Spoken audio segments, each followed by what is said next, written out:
आइए स्टूडेंट, अब हम देखते हैं इस एक्सरसाइज का क्वेश्चन नंबर 14 जो कि एग्जाम पॉइंट ऑफ व्यू से मेन है आपके।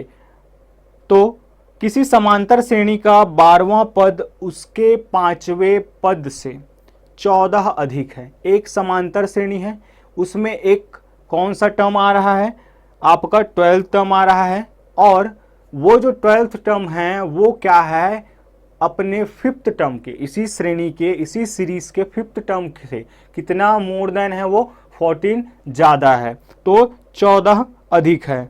और दोनों का और शब्द आया है, दोनों पदों का जो योग है वो क्या है, 36 है। तो इस श्रेणी का mवां पद ज्ञात कीजिए। आई होप आप लोगों को ये पैटर्न अब समझ में आने लग गया होगा, क्योंकि आपने चैप्टर नंबर 2 बहुत अच्छी तरीके से प्रिपेयर कर लिया है और यहाँ के केसेस जो मिल रहे हैं बिल्कुल वैसा ही है। ए और डी आपका क्या है, दो अननोन वेरिएबल है और दो केस मिल रहे हैं, दो इक्वेशन मिलेंगे तो दो वैल्यू आएगा और उस वैल्यू के ही हेल्प से हम जो पूछा जाता है उसको हम निकाल रहे हैं। तो फिर से 12 पद का मान जो है वो उसके 5वें पद से 14 अधिक है, और दोनों पद का, कौन कौन से दोनों, 12वां पद और 5वां पद, जो दोनों का योग है वो कितना है, 36 है। आइए दी गई चीज़ों को थोड़ा लिख लेते हैं। तो सबसे पहले हम क्या मान लेंगे, मान लेंगे कि इसका क्या है, प्रथम पद, माना कि यहाँ प्रथम पद ए तथा सार्वांतर कॉमन डिफरेंस जो है डी है। तब प्रश्नानुसार जो जो चीज़ें कही जा रही है लिख देते हैं। प्रश्नानुसार 12वां पद उसके 5वें पद से 14 अधिक है। 12वां पद, तो 12वां पद को हम कैसे लिख सकते हैं, nth टर्म को कैसे लिखते हैं, an से।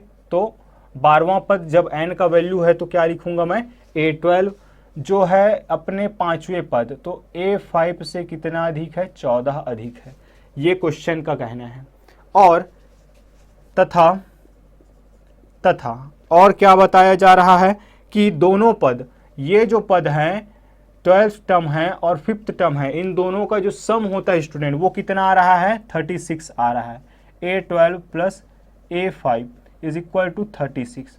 ये अब इसके हेल्प से तब हमें क्या ज्ञात करना है, तब श्रेणी का mवां पद ज्ञात करना है, mवां पद ज्ञात करना है। दी गई बातें हमने लिख ली हैं। अब आते हैं हमारे कैलकुलेशन में। बड़ा ही सिंपल सा क्वेश्चन है, ये आराम से बनने वाला है। a12 आप जानते हैं, a5 आप जानते हैं, बिल्कुल। कहाँ से, सिंस हम जानते हैं कि an का फॉर्मूला क्या होता है, a plus n minus 1 into D, a plus n minus 1 into D. a12 के लिए निकालेंगे तो n की जगह पे क्या रख देंगे, 12 रख देंगे। तो यहाँ से क्या निकल जाएगा, a12 means a plus 12 minus 1 into D. तो यहाँ से मैं लिख सकता हूँ a प्लस 11d। फिर से वही कहानी कि a12 का वैल्यू फॉर्मूले के अनुसार क्या आया है, हमारे अनुसार a प्लस 11d, और यही चीज़ क्वेश्चन के अनुसार क्या दे रहा है, a5 प्लस 14। तो यहाँ से मैं लिख सकता हूँ क्या, तथा साथ ही साथ मैं ये भी बात निकाल लेता हूँ कि a5 इज इक्वल टू क्या हो जाएगा, a plus 5 minus 1 into D means a plus 11 4d, a plus 4d। Equation 1 कर लेता हूँ, इसको इक्वेशन 2 कर लेता हूँ। तब समीकरण 1 व 2 से, स्टूडेंट यहाँ इक्वेशन आप जैसा चाहे मान सकते हैं। इक्वेशन मानने में ऐसी कोई क्राइटेरिया नहीं है या ऐसी कोई लिमिटेशन नहीं है कि आप हमारे अनुसार ही बनाएं। इक्वेशन होता क्या है आखिर, एक ऐसा स्टेटमेंट जो हमें लगता है कि बाद में यूज़फुल होगा, है ना, बस वही ताकि हमें जब कभी भी ज़रूरत पड़े तो वहाँ हम बता के कि इक्वेशन नंबर 1 से हम काम ले रहे हैं, इस तरीके से हम अपना काम बना लेते हैं।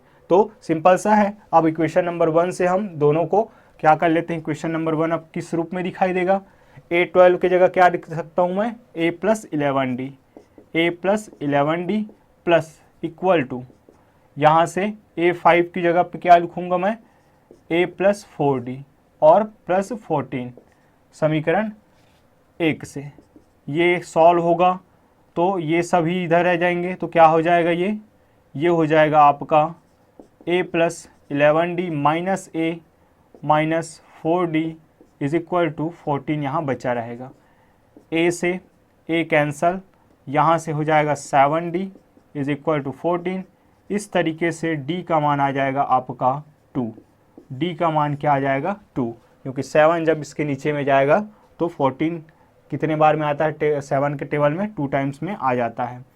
अब d का मान क्या कर देंगे हम, यहाँ से लिख सकते हैं, इस वाले इक्वेशन में क्या करेंगे, पुट करेंगे, क्योंकि आपको याद है कि अगर हमारा यहाँ से कोई वैल्यू आए तो उसको हम कहाँ रखेंगे, इस वाले इक्वेशन में रखते हैं। तो अगर मैं नेक्स्ट इक्वेशन की बात करूँ तो क्या मिल जाएगा मुझे, a12 या हम वहीं रख के भी फॉर्मूला में रख के हम यहीं से भी निकाल सकते हैं, कोई दिक्कत वाली बात नहीं होगी, लेकिन उसको भी हम यूज़ कर ही लेते हैं, चलिए कोई बात नहीं, है ना।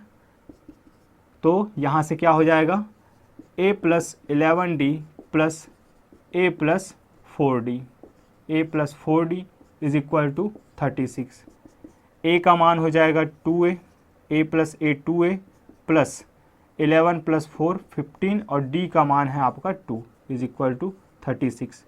तो यहाँ से 2a + 30 इज इक्वल टू 36, तो 2a बराबर 36 - 30, इस तरीके से 2a इज इक्वल टू क्या हो जाएगा, ये बच जाएगा 6, माइनस करेंगे तो a का वैल्यू आपके पास आ जाएगा 3, a का वैल्यू आ जाएगा 3, a का वैल्यू आपके पास है, d का वैल्यू आपके पास है, और कौन सा टर्म आपको निकालना है वो भी आपको पता है, कौन सा mth टर्म आपको फाइंड करना है, अर्थात n का वैल्यू क्या हो जाएगा, m हो जाएगा।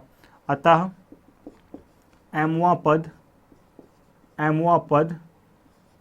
am बराबर a + m - 1 इंटू डी, कहाँ से, इस वाले फॉर्मूले में मैंने क्या कर दिया, m का मान रख दिया है। अब मैं नेक्स्ट स्टेप में a और d का मान भी पुट कर सकता हूँ, आप एक साथ कर सकते हैं, यदि आपको समझ आता है तो कोई बड़ी बात नहीं है। चलिए am is equal to, a का वैल्यू है 3 प्लस m - 1, d का वैल्यू है 2, सॉल्व करते हैं आगे, तो ये हो जाएगा आपका mth term is equal to 3 + 2m - 1, तो mth टर्म का वैल्यू आ जाएगा, ये आ जाएगा 2 + 2m, 2 + 2m, या am इज इक्वल टू क्या लिख सकते हैं हम, 2 को कॉमन ले लेते हैं और m + 1 ऐसा लिखा जा सकता है। तो ये रहा आपका आंसर, mth टर्म क्या हो जाएगा इक्वेशन का ये।